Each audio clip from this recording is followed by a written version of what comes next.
Dernièrement, Terra Luna a récupéré et pompé assez bien.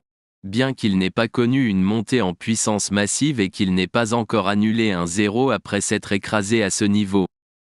Cela rend les investisseurs un peu effrayés et curieux car ils veulent savoir pourquoi, avec les questions qu'ils posent.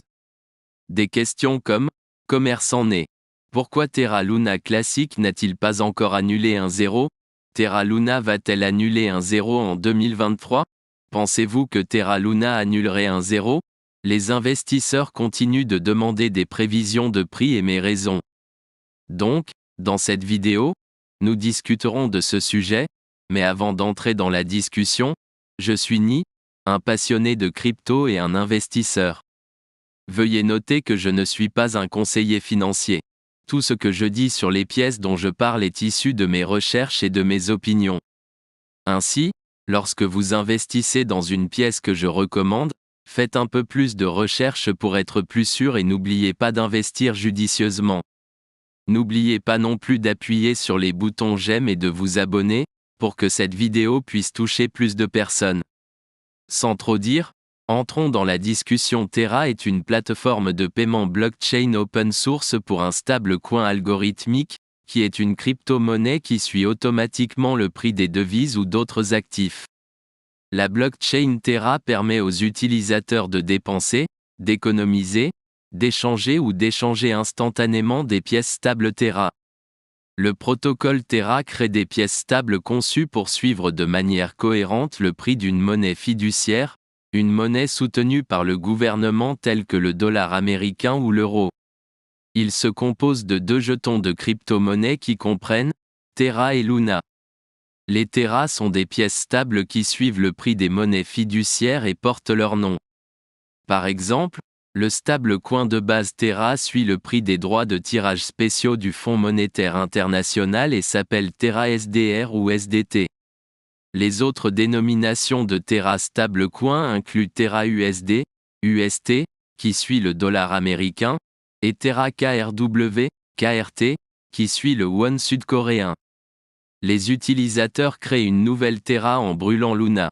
Luna, de l'autre côté, est utilisée pour la gouvernance et l'exploitation minière.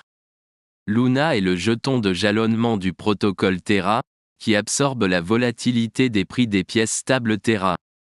Les utilisateurs mettent Luna sur les mineurs de blockchain Terra, appelés validateurs, qui enregistrent et vérifient les transactions sur la blockchain et reçoivent des récompenses sous forme de frais de transaction en guise de compensation.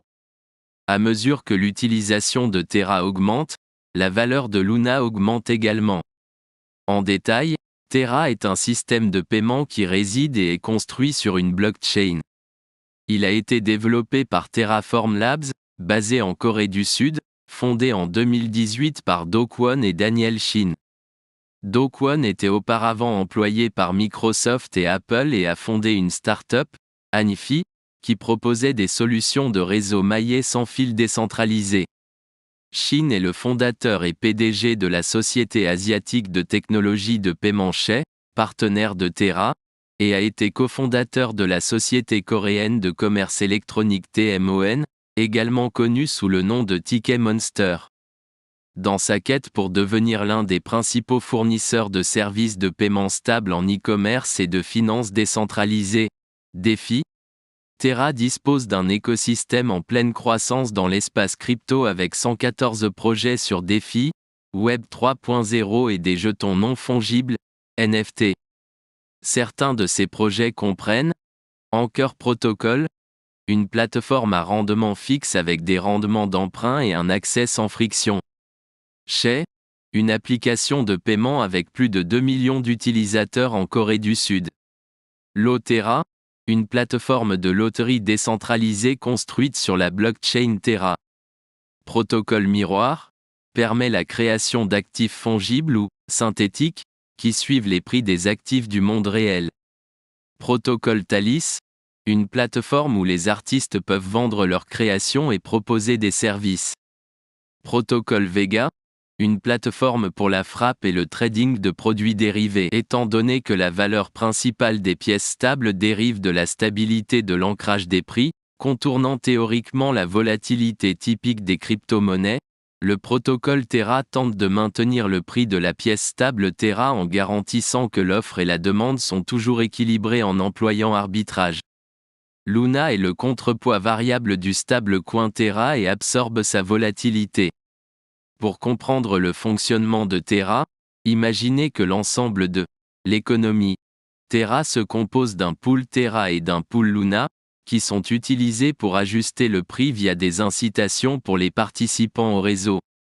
Malgré le crash de l'année dernière, les développeurs travaillent toujours sans relâche sous le projet pour s'assurer que tout reste bon. Il y a quelques semaines, un article de presse est arrivé sur CoinGap indiquant que les développeurs du classique Terra Luna ont soumis une proposition clé visant à introduire et à stimuler les dérivés de jalonnement liquide. Selon la proposition, les développeurs cherchent à modifier les messages hôtes de compte interchaîne autorisés pour apporter le support de Quicksilver, un protocole de jalonnement liquide interchaîne pour l'écosystème Cosmos. Cela permet à la chaîne Quicksilver de créer et de contrôler de manière transparente des comptes sur la chaîne Terra Luna classique et d'exécuter les messages autorisés.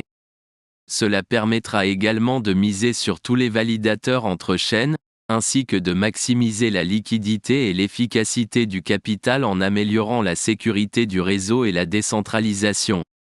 De plus, il supprime la période d'attente requise avant qu'un détenteur de position ne puisse vendre ses actifs mis en jeu. En voyant cela, sachez que les développeurs de Terra Luna travaillent toujours à l'amélioration du projet. C'est pour vous dire qu'aucun espoir n'est encore perdu avec Terra Luna. Je crois que tout ira bien bientôt. Je crois aussi que vous pouvez être riche grâce à l'investissement de Terra Luna. Mais tout dépend du montant que vous investissez dans Terra Luna classique, de ce que vous attendez du marché et de la durée que vous êtes prêt à conserver. LUNC est le jeton natif de Terra Luna. À l'heure actuelle, Terra Luna se négocie à plus de 0,4063 $. Avec une capitalisation boursière d'environ 350 millions de dollars, une capitalisation boursière entièrement diluée de plus de 400 millions de dollars et un volume de transactions sur 24 heures de 11 millions de dollars. Terra Luna s'étend actuellement. Cela ne me donne aucun signal mais un signal de récupération. Pour ceux qui le demandent, je pense que Terra Luna est encore en phase d'investissement. Je pense que cette pièce peut bien fonctionner, mais il faudra beaucoup de temps pour que cela se produise. Cette pièce est en baisse parce que la confiance n'est plus là. Les investisseurs ne veulent plus s'associer à une pièce comme Terra Luna. J'aime que les investisseurs n'aient pas encore abandonné ce projet. Cela montre que Terra Luna est devenu énorme auprès des investisseurs fidèles. Le problème ici est que je ne connais pas les développeurs. Ils ont l'air plutôt bizarres ces jours-ci. Je ne les vois pas promouvoir un programme positif sur la pièce Terra Luna ces derniers temps. Néanmoins, je pense que Terra Luna annulerait le prochain zéro dès qu'il y est presque. Nous devons juste attendre un moment. Je sais que le marché n'est pas formidable au moment où nous parlons, mais n'oubliez pas que tout peut arriver. Ce sera la fin de la vidéo. N'oubliez pas d'aimer, de partager, de vous abonner et d'investir judicieusement. Merci.